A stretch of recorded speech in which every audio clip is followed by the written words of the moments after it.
Assembly అయిపోగానే అంటే governor speech అయిపోగానే అందరు ఎమ్మెల్యేలు సీనియర్ ఎమ్మెల్యేలు కూడా నేరుగా ఆయన దగ్గరికి వెళ్ళి ఏం మాట్లాడావు ఏం జరిగింది అని మాట్లాడే ప్రయత్నం అయితే చేశారు. అప్పుడు ఆయన ఈ వ్యవహారాన్ని అంతా కూడా చెప్పిన పరిస్థితి కనబడుతుంది. కానీ మొత్తం మీద ఈరోజు అసెంబ్లీలో హైలైట్గా అయితే ఈ అంశాన్ని చెప్తున్నారు. ఎందుకంటే మొన్నటి వరకు కూడా అసలు వీళ్ళిద్దరి మధ్య పచ్చిగడ్డ వేస్తే బగ్గుమంటున్న పరిస్థితి ఉంది. ఒకరి మీద ఒకరు కేసులు కట్టుకున్న పరిస్థితి ఉంది. మొన్న నగరపాలెం పోలీస్ స్టేషన్లో కూడా ఆయన కంప్లైంట్ ఇచ్చారు. సో ఆయన మీద ఎఫ్ఐఆర్ కూడా నమోదైన జగన్మోహన్ మీద A3గా ఎఫ్ఐఆర్గా నమోదు కూడా కేసు నమోదు చేసిన పరిస్థితి కూడా చూసాం.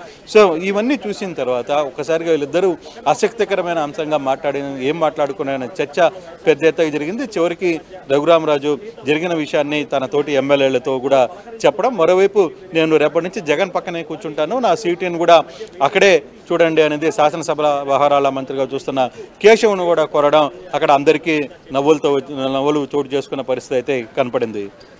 రామ్దాస్ రైట్. అంటే కృష్ణమోహన్ అంటే గతంలో వైసీపీ ప్రభుత్వ హయాంలో తనపై హత్యాయత్నం చేశారంటూ ఏకంగా జగన్పై అలాగే అప్పటి అధికారులపై ఆయన గుంటూరు ఎస్పీ ఆఫీస్ వెళ్ళి కేసు పెట్టిన పరిస్థితి. కానీ ఇప్పుడు పరిస్థితి చాలా భిన్నంగా ఉంది. అసలే చాలా గరంగరంగా వచ్చారు ఇవాళ జగన్.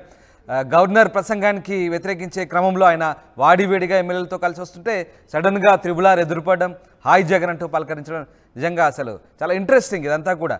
సో ఎట్లాంటి చర్చ సాగుతుంది? ముఖ్యంగా టీడీపీ ఎమ్మెల్యే ఉండి ఎమ్మెల్యే రఘురామ జగన్తో మాట్లాడము, ఆయన పక్కనే సీట్ అయ్యమని అక్కడ అసెంబ్లీ వ్యవహారాల మంత్రిని కోరడం కూడా చూస్తుంటే ఇదంతా ఎట్లాంటి చర్చకు దారితీస్తుంది? అంటే ముఖ్యంగా రఘురామకు చంద్రబాబు అంత ప్రాధాన్యత ఇవ్వట్లేదు. మంత్రి పదవో లేదంటే స్పీకర్ పదవో వస్తారనుకున్నారు కానీ అది రాని పరిస్థితి. అంటే చంద్రబాబుకి ఏమైనా సంకేతాలు ఇచ్చే ప్రయత్నం చేస్తున్నారా భవిష్యత్ సంబంధించి?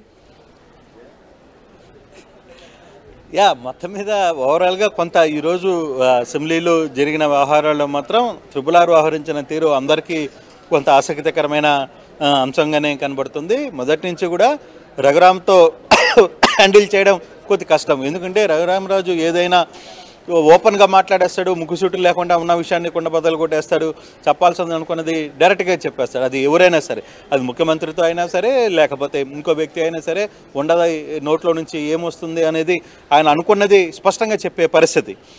సో అటువంటి నేపథ్యంలో ఈరోజు జరిగిన వ్యవహారం మాత్రం కొంత ఆ ఇండికేషన్స్ కనపడుతున్న పరిస్థితి అయితే ఉంది.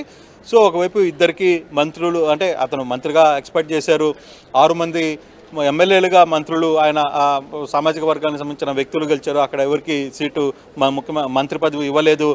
మరోవైపు ఆయన స్పీకర్ కూడా వస్తుందని కూడా ఎక్స్పెక్ట్ చేశారు. అది కూడా రాని సందర్భం కూడా మనం చూడాలి రామ్దాస్. ఇది కూడా ఒక అంశమై ఉంటుంది. అతని మనసులో కొంత బాధ ఉందేమో అనేది కొంత అర్థమవుతుంది మనకి. Right, exactly. Thank you very much Krishnamohan. Jagan చేతిలో చేయి వేసి మాట్లాడారు రఘురామ. అసెంబ్లీకి రెగ్యులర్గా రాకపోతే ఎలా, ప్రతిపక్షం లేకపోతే ఎలా అంటూ ఆయన్ను పలకరించారు.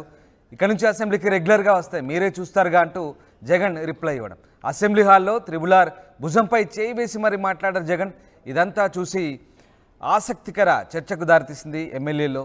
తనకు జగన్ పక్కనే సీటు కేటాయించాలంటూ అసెంబ్లీ వ్యవహారాల మంత్రి పయ్యావుల కేశవ్ను కూడా రఘురామ కోరాడు. తప్పనిసరిగా అంటూ లాబీల్లో నవ్వుకుంటూ వెళ్లారు కేశవ్. మొత్తం మీద త్రిబులార్ జగన్ ఇద్దరు కూడా కలయిక కొంత ఆసక్తికర చర్చకు దారితీస్తుంది. ఇవాళ ఏపీ అసెంబ్లీలో గవర్నర్ తీర్మానానికి ధన్యవాదాలు తెలిపే అంశం సంబంధించి మొత్తం మీద చర్చ అంతా కూడా జరుగుతున్న క్రమంలో ఈ ఇద్దరి కలయికపైనే ప్రధాన ఆకర్షణగా నిలిచింది. ఇదే ఇవాళ ఏపీ అసెంబ్లీలో హైలైట్గా నిలిచింది. దీనికి సంబంధించి ప్రధానంగా అటు అసెంబ్లీలోనూ ఇటు రాజకీయ వర్గాల్లో కూడా సామాన్య ప్రజానీకంలో కూడా ఆసక్తికర చర్చ అయితే సాగుతుంది.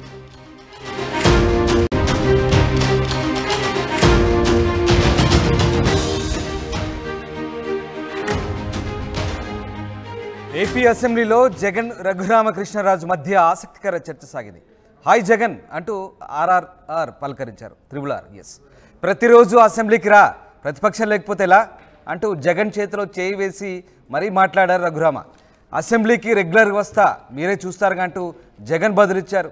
అసెంబ్లీ హాల్లో త్రిబులార్ భుజంపై చేయి వేసి మాట్లాడారు జగన్. తనకు జగన్ పక్కనే సీట్ కేటాయించాలంటూ శాసనసభ వ్యవహారాల మంత్రి పయ్యావులను కూడా రఘురామ కోరారు. తప్పనిసరిగా అంటూ లాబీల్లో కేశవ్ నవ్వుకుంటూ వెళ్ళారు. ఇదంతా ఒక ఆసక్తికర పరిణామం. అసలు ఇది చూసిన వాళ్ళంతా నోరెళ్ళ పెట్టుకున్నారు. త్రిబులార్ జగన్తో మాట్లాడడం ఏంటి, ఇదంతా విడ్డూరంగా ఉన్నట్టు కూడా స్థానికంగా ఆ ఎమ్మెల్యేలంతా కూడా చర్చించుకుంటున్న పరిస్థితి. చాలా ఇంట్రెస్టింగ్. జగన్ రఘురామకృష్ణరాజు మధ్య ఆసక్తికర చర్చ అయితే సాగింది. ఏకంగా హాయ్ జగన్ అంటూ